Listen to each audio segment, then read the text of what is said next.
most elaborate and sophisticated party primary exercise ever undertaken by any political party in the history of our country.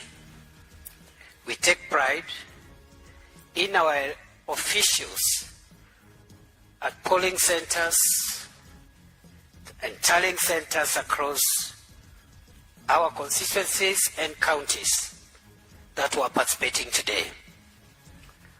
We repeat that in the very few counties that this exercise was not going on, this is not an indication that UDA will not be fielding candidates there.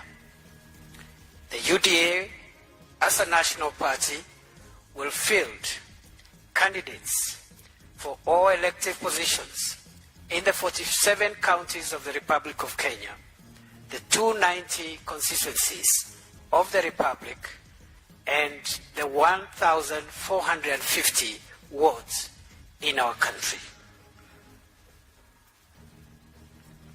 And a question had been raised earlier on the commitment made earlier by our party leader, His Excellency William Ruto, that he will take personal responsibility on the success and outcome of today's exercise. I would like to confirm to our party members and to all Kenyans that the party leader has been seized of the exercise since it started at 6 a.m. this morning. The party leader has followed every detail throughout the day and has been informed and updated of all what has happened since morning until now. The role of the party leader in this regard is to back up the National Elections Board, which is an independent institution, to perform its functions in accordance with the party constitutions, the nomination rules, and other relevant regulations of the party. We have also had observers who have been tracking this process as is good international practice. We have had internal political observers from the party, and we have had some of the members of the party who are not going through primaries.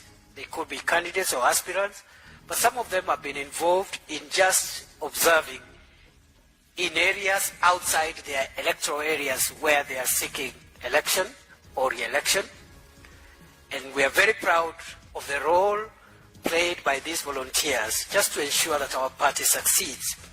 Their role was merely to observe and to handle any issues that required an interface of the political decision-making process with the technical decision process of the party structures. We have also had over 50 international observers from different countries overseeing or observing this process, and we are very proud as a party that we have attracted the interest and attention of the world. And we hope that this party becomes the party where other parties will benchmark on best practices of conducting internal democracy, even as we prepare for external competition on August the 9th, 2022. Ladies and gentlemen, the voting process has closed, and now what has commenced, as has been announced by the National Elections Board, is the tallying of votes. As the chair of the National Elections Board has indicated, the results as announced in the polling stations are final. What is happening at the tallying centers is the tallying and the collation of results and the formal announcement of the aggregate outcome of the process.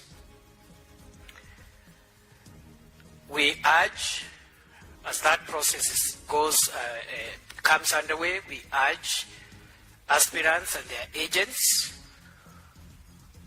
who are the only people actually supposed to remain at the polling stations for purposes of assuring that their votes are okay and the process is above board.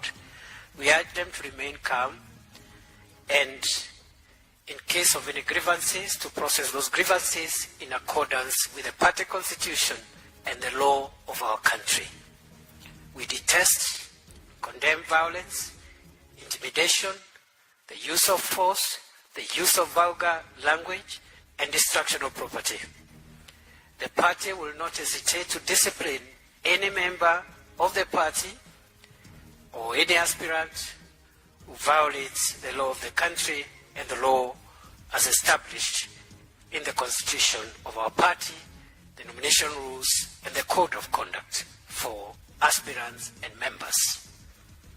Allow me at this juncture to also say, as a party, we do not believe in muzzling grievances, and for that reason, our constitution allows any person, a member of a party or an aspirant, who is unhappy with anything that has happened in their respective electoral areas since morning until now, and until the end of the exercise, to lodge their grievance formally.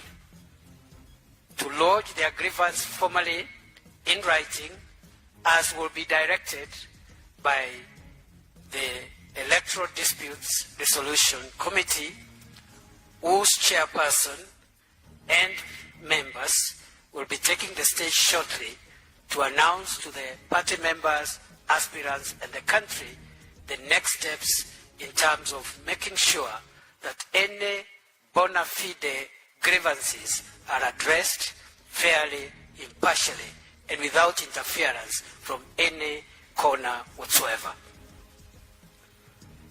The Electoral Dispute Resolution Committee, therefore, will get seized of its mandate with immediate effect and will work in consultation with the National Elections Board as per the party constitution to deliver justice to the voters and the aspirants who braved the long hours today to exercise their democratic rights.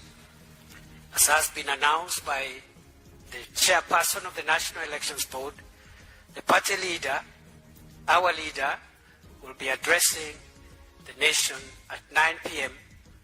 to provide the leadership and also to be able to give an assessment of the journey that you have traveled as a party today. Once again, ladies and gentlemen, we're very proud of what this party has done, and we wish all our aspirants well. Of course, we know not everyone will win. Out of the 5,000 aspirants, there are only 888 positions available, meaning 4,122 of our aspirants will not be successful tonight.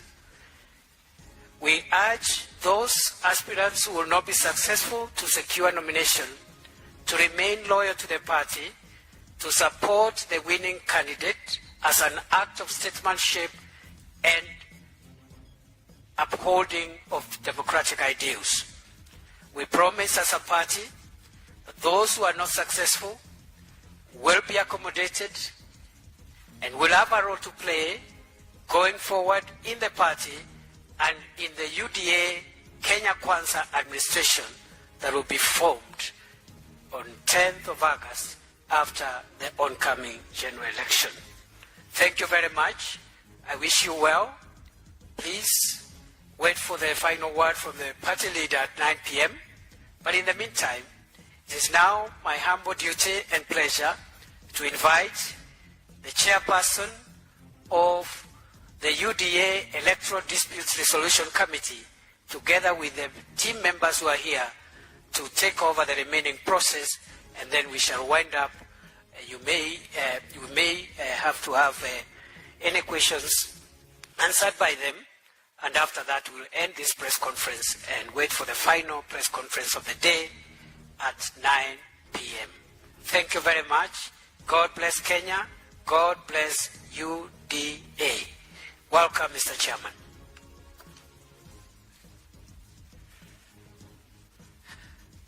Members of the Fourth Estate, I want to first of all thank my learned senior, Professor Kindiki, for the very wonderful introduction he has given me. I am the chairperson of the Electoral Nomination and Dispute Resolution Committee of the UDA Party. My name is Emmanuel Mumia. I am flanked today with one of the members of the committee. Her name is Caroline Gerono. This committee is a creature of Article 32 of the UDA Party Constitution. It is an independent institution that was put in place by the party to ensure that every participant of this nomination exercise who feels that there is any grievance that they have, that there is any dispute that they wish to ventilate, they have a forum as of right to come before the committee, ventilate any dispute that they have, and the committee has a duty. The duty of the committee is to receive, to listen to, and to determine those disputes. Now, it is important for the country to know, and for our members to know, that to no aspirant will justice be sold, denied, or delayed. Every complaint that shall come before us will be dealt with on the basis of facts and the law. We are not under control of any organ of the party. We are not under the direction of the NEB. Neither are we under the direction of the NEC. And so we don't answer to the party leader, because the party leader himself has given his assurance that he will not interfere with the nomination exercise or the dispute resolution process. So at this point, it is important to say that we have already set up a functional registry. At the moment, it's at the Hustler Plaza. We have staff already, including an executive officer and clerks. It will be a proper functional court where complaints will be received, a number signed, and the complaint transmitted to the committee for directions, appropriate directions. May I mention that as we speak today, the Electoral Dispute Resolution rules and regulations have already been posted on the UDA website. So any aspirant or any candidate who may wish to know the manner in which proceedings are conducted before the committee, it is as simple as going to the website. You will get the rules there. But suffice it to say that the period within which to lodge a complaint is 48 hours from the time when the results are announced and the time when the interim certificate is issued. And upon filing a complaint within 48 hours, the person filing the complaint will be required to serve it within an hour. And the respondent, and the constant respondent is the National Elections Board, and the competitor will be required to respond within 12 hours. We have those stringent timelines because of the law, which requires that this exercise be done and dusted by the 22nd of this month. That is next week on Saturday. So the website will give further details. We will also be giving communication tomorrow. We will make very simple flyers that will be circulated to our members to understand a simplified method and processes of approaching the Dispute Resolution Committee. And it will also have a number that anyone can be able to contact the Secretariat or the registry of the committee to ask any questions and to get any guidance that they may wish. So at this point in time, I think I've been able to give a clear picture on our mandate and the manner in which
smoothly. We had hiccups in the morning.